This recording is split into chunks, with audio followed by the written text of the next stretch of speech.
তো একাদশ শ্রেণীর সুপ্রিয় শিক্ষার্থীবৃন্দ, আমরা আজকে আলোচনা করব বাংলা প্রথম পত্রের সহপাঠে একটি উপন্যাস আছে। উপন্যাসের নাম হচ্ছে লাল সালু, লেখক হচ্ছেন সৈয়দ ওয়ালিউল্লাহ। তো আমরা লাল সালু, তোমরা জানো যে লাল রঙের একটি কাপড়, যেটা মাজারের উপরে, মাজারকে ঢেকে দেওয়ার জন্য যে কাপড় ব্যবহৃত হয়, সেই কাপড়টির নাম, কাপড়টি লাল রঙের একটা কাপড় থাকে, ওটাকে বলা হয় লাল সালু। এটি একটি উপন্যাসের নাম। তাহলে এই উপন্যাস নিয়ে আলোচনা করার মূল উদ্দেশ্য হচ্ছে, আমরা কিছুদিন আগে যে আমরা 3টা গদ্য এবং 3টা কবিতা পড়েছি। এই 3টা গদ্য এবং 3টা কবিতায় আমরা দেখেছি এই গদ্যগুলোর মধ্যে একটা প্রবন্ধ ছিল, নবীন লেখকদের প্রতি নিবেদন, এটি একটি প্রবন্ধ। তারপর আমরা পড়েছি দুটো গল্প।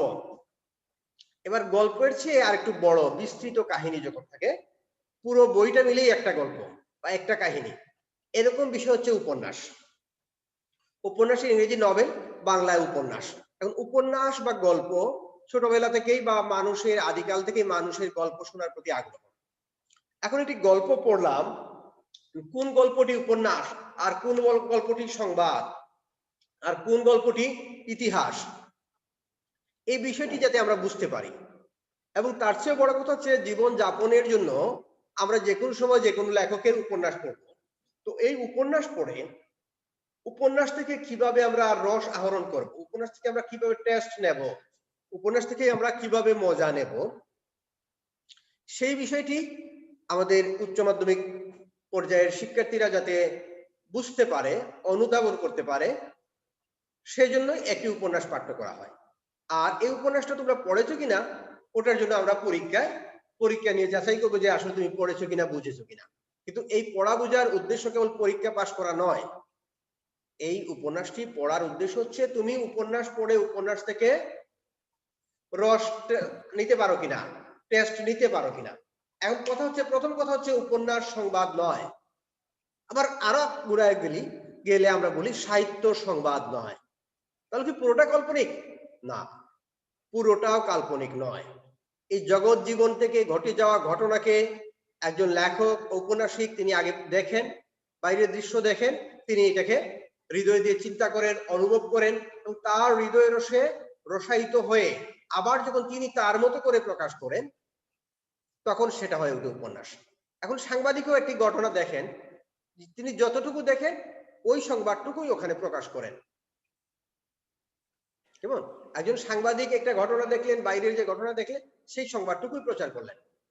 আর সাহিত্যিক ওই ঘটনাটাকে দেখে এর পেছনে আরো কিছু ঘটনা, তার অন্তরের কি ঘটনা, সে কি ভাবছে, এরকম নানা বিষয়কে যখন উঠিয়ে আনেন, তখন সেটি হয়ে ওঠে উপন্যাস বা সাহিত্য। তো সাহিত্যেরই একটি শাখা হচ্ছে উপন্যাস।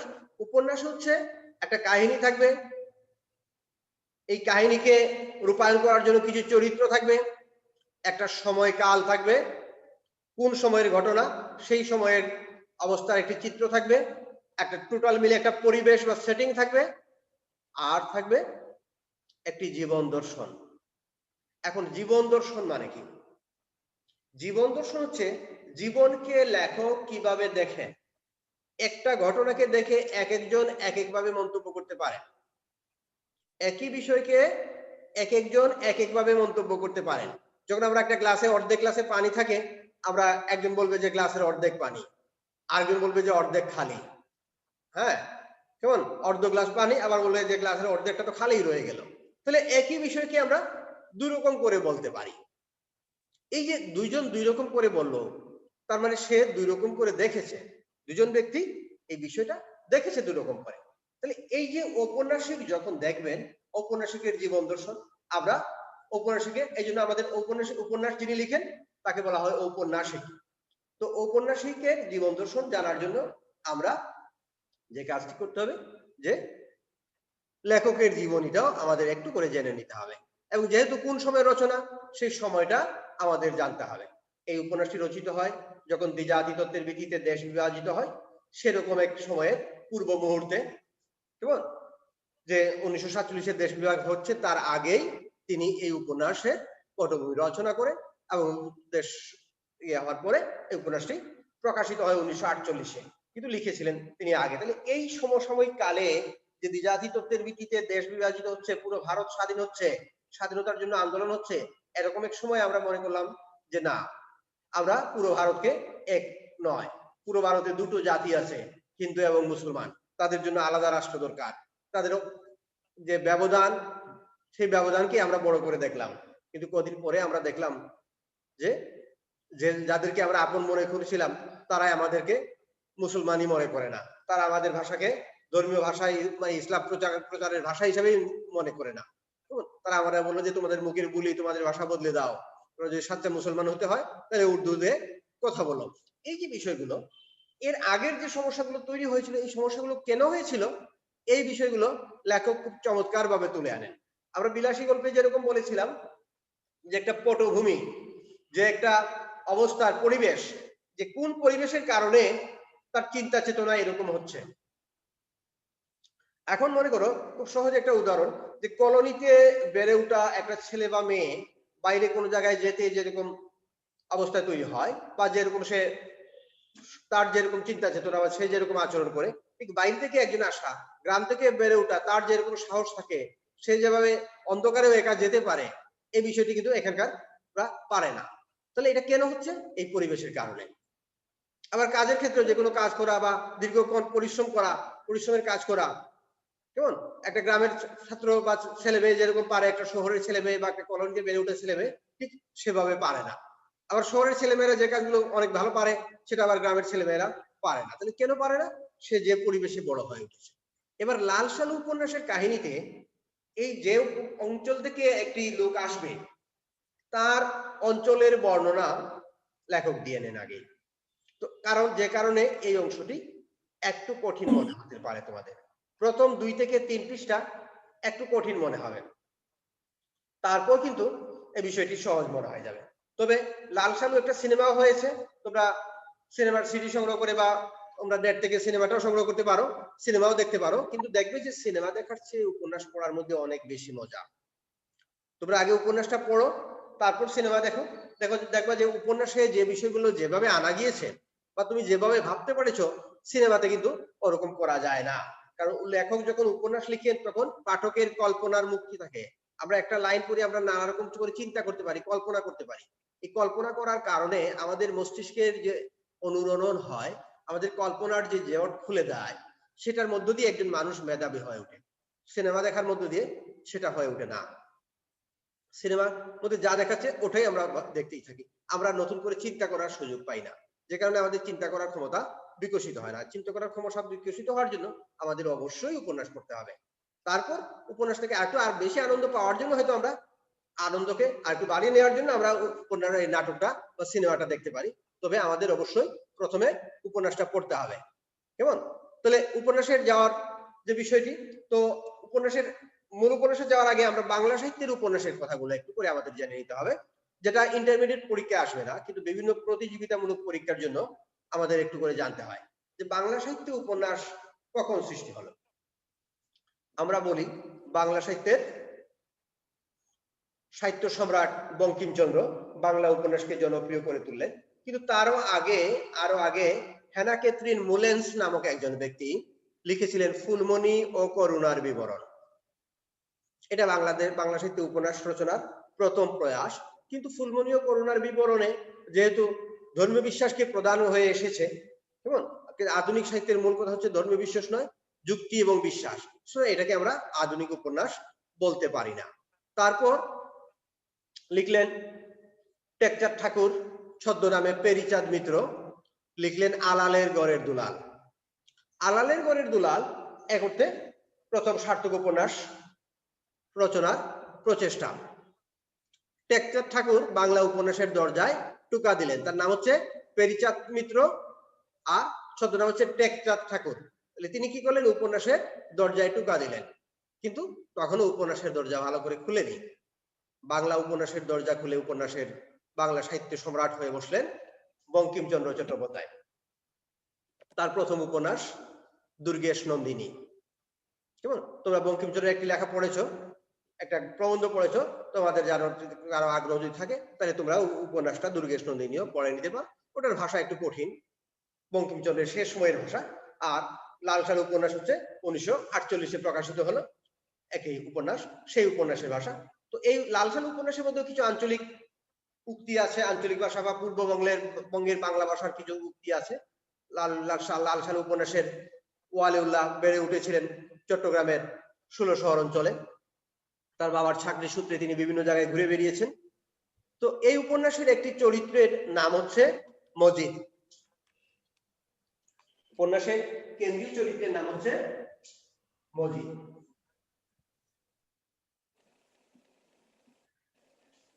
এবার মজিদ কেমন আচরণ করবে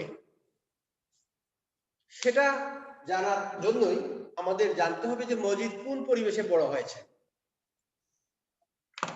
মজিদ যে গ্রামে বড় হয়েছে, অনেকের গাইড বই লেখা আছে নোয়াখালী, কিন্তু নোয়াখালী উপন্যাসের কোথাও লেখা নেই, সুতরাং এটাকে নোয়াখালী লেখা যাবে না। মজিদ বাংলাদেশেরই, বা পূর্ব, যখন লিখছেন তখন পূর্ববঙ্গে, আর বর্তমান বাংলাদেশের বা তখন পূর্ব পাকিস্তান। তো বর্তমান বাংলাদেশের কোনো এক গ্রামে মজিদ বেড়ে ওঠে, যে গ্রামে মানুষের মধ্যে, যে গ্রামের অবস্থা এরকম যে শস্যের চেয়ে, ধর্মের চেয়ে আগাছা বেশি, শস্যের চেয়ে টুপি বেশি।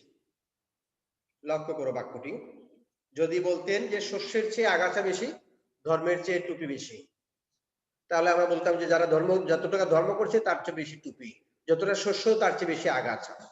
কিন্তু বাক্যটাকে তিনি আরেকটু ঘুরিয়ে দিলেন, লিখলেন শস্যের চেয়ে টুপি বেশি, ধর্মের চেয়ে আগাছা বেশি। এরকম একটি গ্রাম, যে গ্রামে আধুনিক লেখাপড়া, স্কুল এগুলো তো নেই, আছে মক্তব। সেই মক্তবে গিয়ে যারা আমসিপাড়া পড়ে তারা চিৎকার করে যখন আমসিপাড়া শিখছে, আমসিপাড়া হচ্ছে বর্ণমালা শেখার বই, আরবি বর্ণমালা শেখার বই, কিন্তু শিখছে বর্ণমালা আর ভাবছে ধর্মগ্রন্থ পড়ছে, এবং মনে মনে কল্পনা করছে জান্নাত খুব তাড়াতাড়ি পেয়ে যাচ্ছে সারা, কেমন বেহেশতের সুখ অনুভব করছে, কেমন, আর চিৎকার করে করে পড়ছে যাদের পরনে কাপড় পর্যন্ত নেই। এরকম এক গ্রামে তারা বড় হয়, এবং এই মক্তবে পড়াশোনা করার কারণে জীবন জীবিকা সম্পর্কে কোনো কাজ তারা শিখতে পারে না। যে কারণে তারা কি করে, যে কারণে সেই গ্রামে, সেই অঞ্চলে যখন ট্রেন আসে তখন মানুষ খুব সবাই হুমড়ি খেয়ে উঠে ট্রেনে ওঠার জন্য, কেউ বা নদীপথে পাড়ি জমায় বিদেশে যাওয়ার জন্য।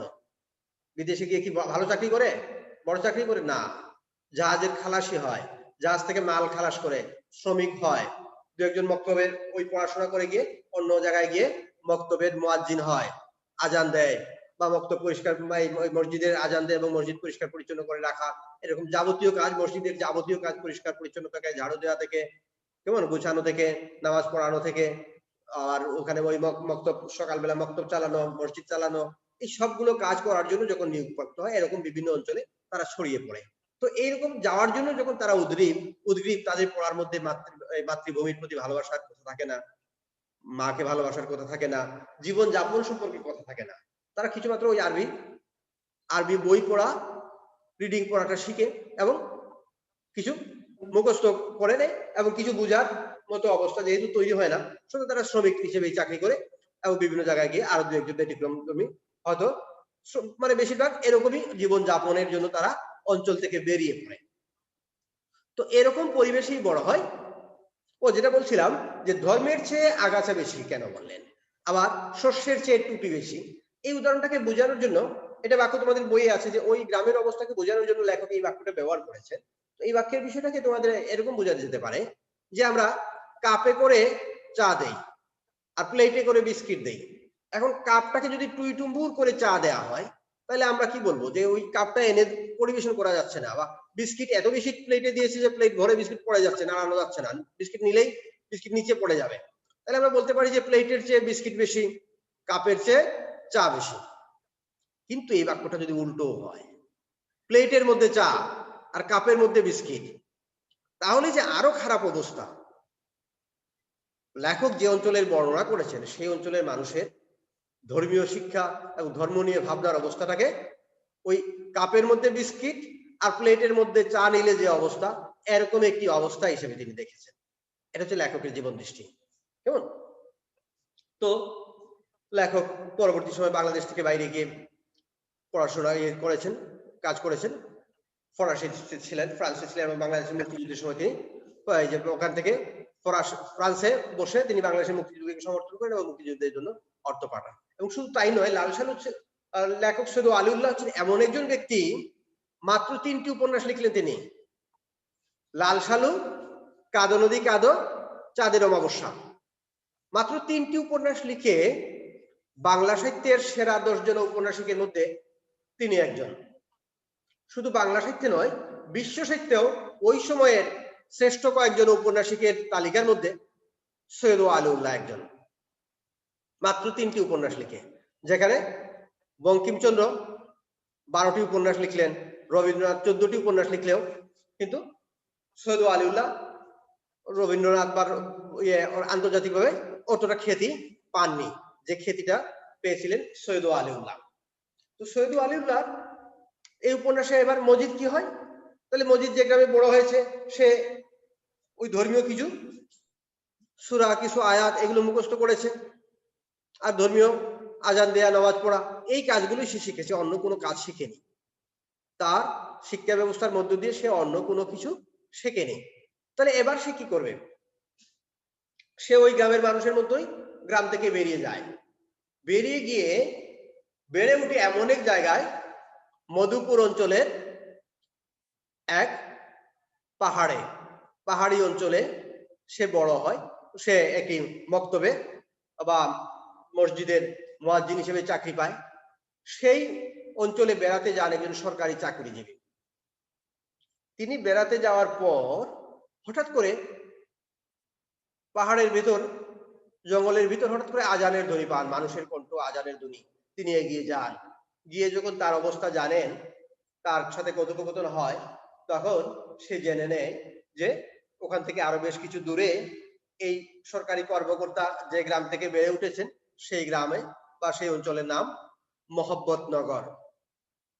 খেয়াল করো, অঞ্চলটির নাম মহব্বতনগর। মহব্বত মানে হচ্ছে ভালোবাসা, প্রেম, প্রেমনগর বা মহব্বতনগর বা ভালোবাসার নগর। এরকম একটি গ্রামের সন্ধান সে পায়, যে গ্রামেও স্কুল কলেজ নেই। এবার মজিদ সেই গ্রামের লক্ষ্যে যায়। যাওয়ার পথে সে নাটকীয়তা করে, রাস্তায় দাঁড়িয়ে নামাজ পড়ে, তারপর ওই মাছ ধরার দুজন ব্যক্তি তাকে দেখতে পায়, তারা কিভাবে মাছ ধরছে সেই বর্ণনা আমরা এখানে পাই। তারপর মজিদ সেই গ্রামে প্রবেশ করে সেই গ্রামের, কারণ কাহিনী তো সে ওই সরকারি কর্মকর্তার কাছে শুনেছে যে সরকারি কর্মকর্তা হয়তো লেখাপড়া শেখার জন্য গ্রাম থেকে শহরে গিয়েছিলেন, আর গ্রামে ফিরে আসেন না, কিন্তু গ্রামের স্মৃতি তার মনে আছে।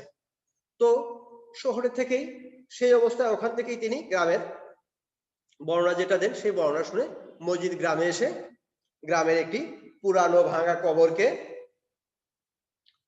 মুদাসসির পীরের মাজার হিসেবে ঘোষণা করে, এবং সে বলে যে সে সুখে শান্তিতেই ছিল, তাকে স্বপ্নে দেখিয়েছেন, সে স্বপ্ন দেখে এই গ্রামে চলে এসেছে। তাহলে এই গ্রামে তার আসার ইচ্ছে ছিল না, কিন্তু স্বপ্ন আদিষ্ট হয়ে, স্বপ্নে সে আদেশপ্রাপ্ত হয়ে সে এই গ্রামে এসেছে। সুতরাং এই গ্রামের এই মসজিদের উন্নয়নের জন্য এবার সে এই মসজিদের এখানে থাকবে।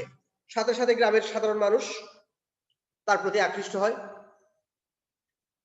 সবাই টাকা পয়সা তুলতে থাকে, খুব তাড়াতাড়ি মাজারটা পাকা করা হয়, মাজারের উপর লাল সালু দিয়ে আবরণ দেওয়া হয়।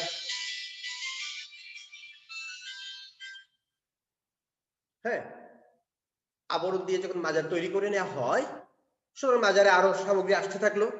কিছুদিনের মধ্যে মাজারের রক্ষণাবেক্ষণকারী মসজিদের জন্য একটি পাকা ঘর নির্মিত হয়। এবার ঘর হলো, তার থাকার জায়গা হলো, এবার সে একটি বৃক্ষ হয়ে বড় ওঠে, কিন্তু তার কোনো রুট নেই। যে কারণে লাল সালু উপন্যাসের ইংরেজি অনুবাদ হয় ট্রি উইদাউট রুটস, মানে শিকড়হীন গাছ। সেখানে একটা গাছের মতো জেকে বসেছে।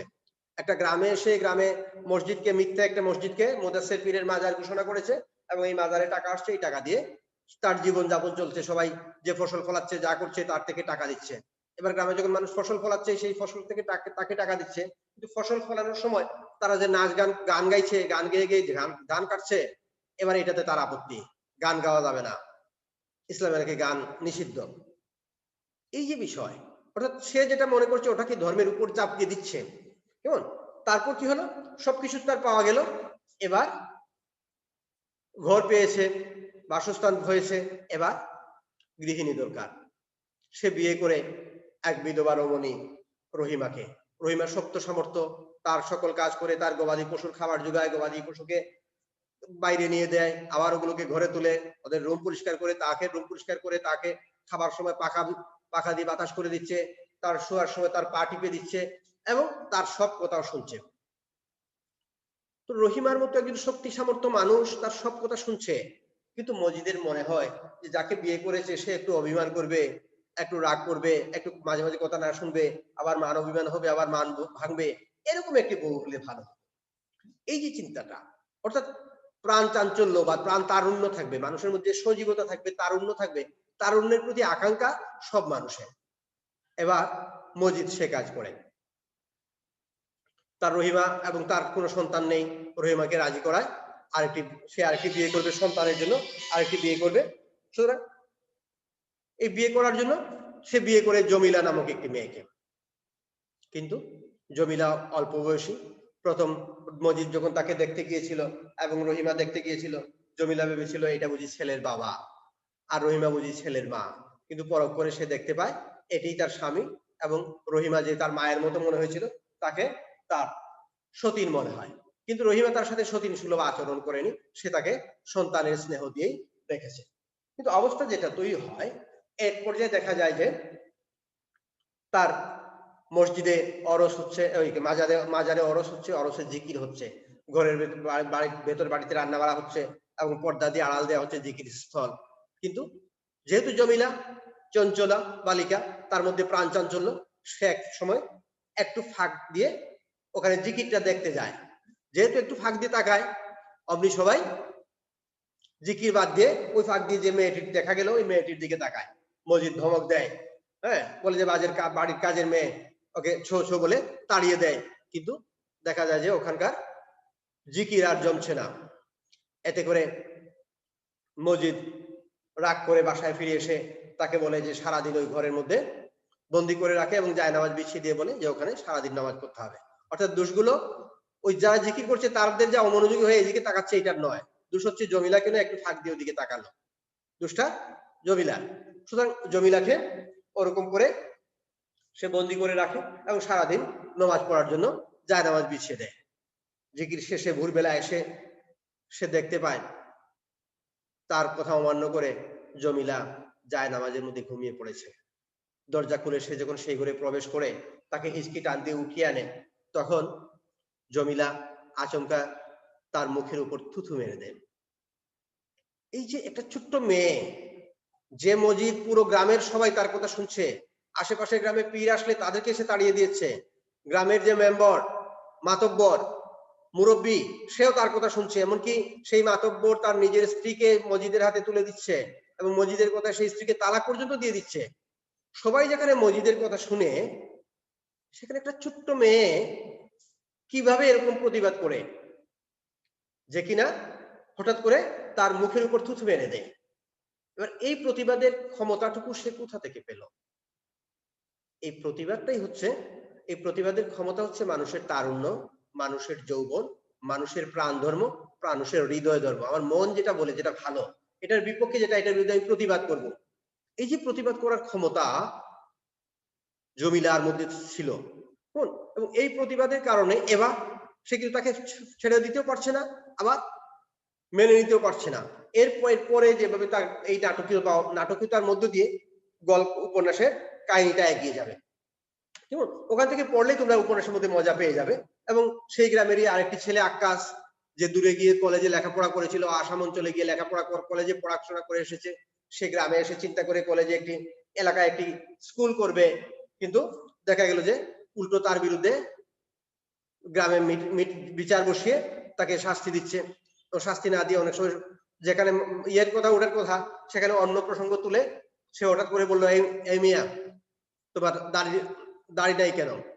এই যে দাড়ির প্রসঙ্গ নিয়ে আসে, যেমন দাড়ি যেটা এই জন্য ইসলাম ধর্মের প্রধান বিষয়, কেমন ইসলামের যে মূল 5টি স্তম্ভ, এই বিষয়টিকে বাদ দিয়ে সে হঠাৎ করে দাড়ির প্রসঙ্গ তুলে, তার দাড়ি নেই এই প্রসঙ্গ তুলে সে গ্রামের সবাইকে বলেছে একটা বক্তব্য কি একটা মসজিদ করা দরকার। এই যে চিন্তা, অর্থাৎ গ্রামের মানুষ যদি শিক্ষিত হয়ে যায়, লেখাপড়া শেখা যায়, তাহলে যে তার ওই ভুল ধর্মীয় ব্যাখ্যা দেওয়া যাবে না, ধর্মীয় ব্যবসা করা যাবে না, এই বিষয়টিকেই সে এই উপন্যাসে বড় করে তোলে। তোমরা উপন্যাসটা পুরোটা পড়ো, পরবর্তী ক্লাসে আমরা এই পুরো উপন্যাস নিয়ে আরেকবার কথা বলবো। কেমন? পুরো উপন্যাসটা পড়বে, উপন্যাসের আগে পাঠ পরিচিতি আছে, লেখক পরিচিতি আছে, এবং শেষের দিকে কিছু শব্দার্থও দেওয়া আছে। তোমরা শব্দার্থগুলো মিলিয়ে একটু পড়ে নেবে, এবং যে যে শব্দের অর্থ পারো না সেগুলো একটু দাগিয়ে রাখবে। আমরা নেক্সট ক্লাসে আমরা এই উপন্যাস নিয়ে আরো কিছু কথা বলবো। এই উপন্যাসের উপর আমরা 2 থেকে 3টা ক্লাসে আমাদের শেষ করতে হবে, কারণ খুব বেশি ক্লাস একটা বিষয়ের উপর পাওয়া যাবে না। তো তোমরা আগে উপন্যাসটা ভালো করে পড়বে, তারপর উপন্যাস নিয়ে আমরা কথা বলবো। হ্যাঁ, তো আজকে এই পর্যন্ত। ভালো থেকো সবাই। আসসালামু আলাইকুম।